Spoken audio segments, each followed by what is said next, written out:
Hello. Today, I'm going to tie this. It's Matt's zonker strip crayfish. It's a really neat little pattern. You can tie it with dumbbells or not. Learned it from the guy at my local fly shop, Rainbow Fly Shop. His name is Matt. But to start off, got our hook, mustad, size 4,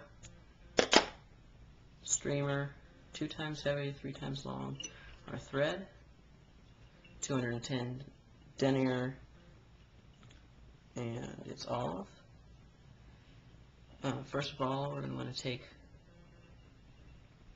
a zonker strip, find a dubbing that matches it, and I'm going to take some of that dubbing. I've already got that set out. Put a little bit onto your thread and go back to the bend. The bend, you're going to make a little ball of dubbing.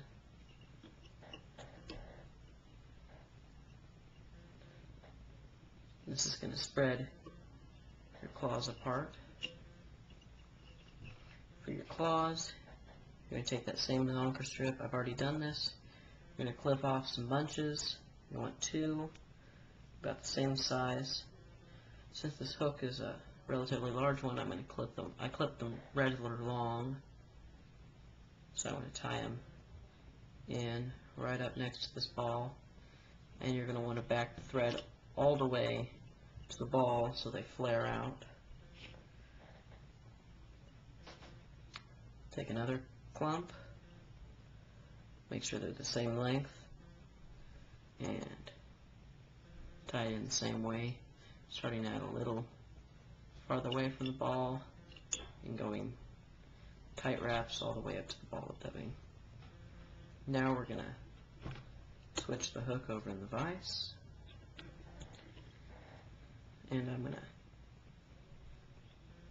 tie down these rogue strands of hair. Sometimes they'll mess you up. Okay, for weight, I'll be using some copper wire, UTC, medium. It doesn't really matter the color because nothing's going to see it, the tire. So generally about a ½ inch of that will do the trick.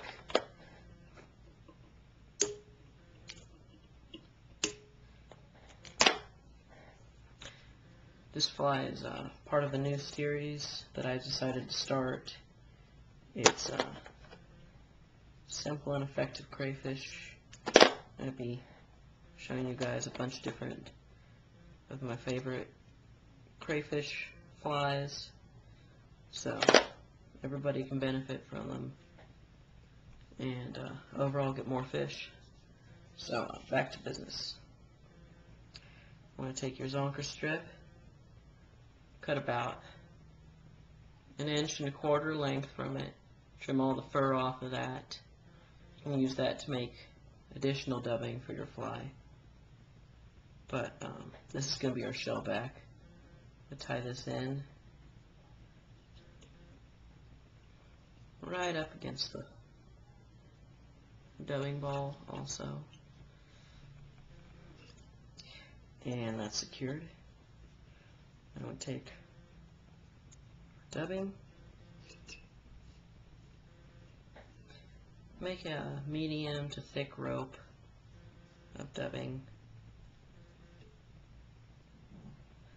on your thread because you want a nice sized thorax.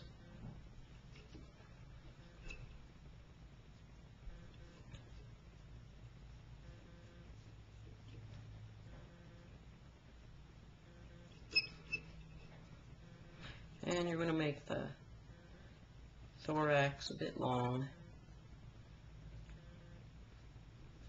generally about 1/4 to 1/3 of an inch, depending on your hook size. And We're going to take some more copper wire and use this as a ribbing. Give it segmentation. You're going to tie that in.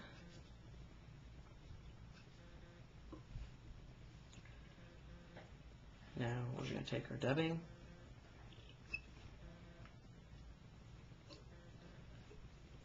Make a nice medium-sized dubbing rope.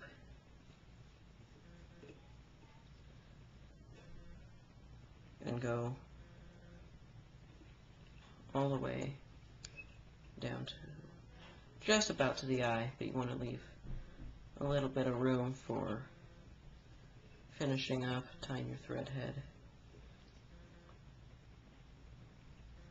Okay, you got thorax and abdomen. Take your strip of rabbit leather, piece of zonker, pull that tight over the body, pinch it, make sure you don't poke yourself with the hook. Make a soft loop, 2, 3, 4. Then take your ribbing, doesn't really matter which way you wrap it, and make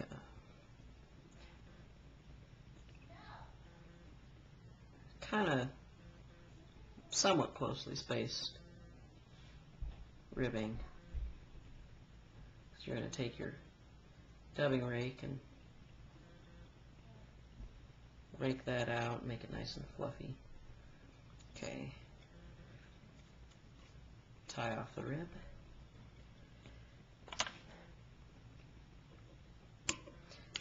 Clip it. Make sure it's at the end tucked.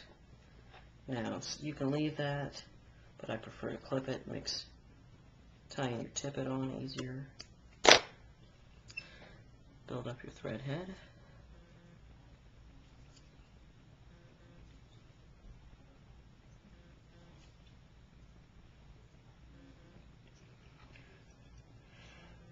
Now you're going to take your whip finisher. Finally found one that I liked.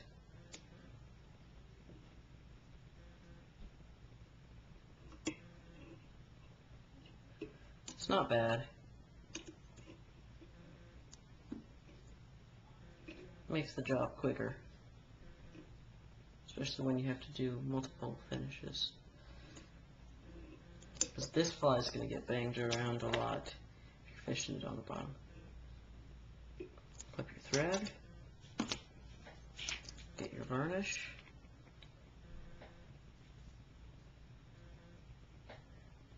apply that to the head.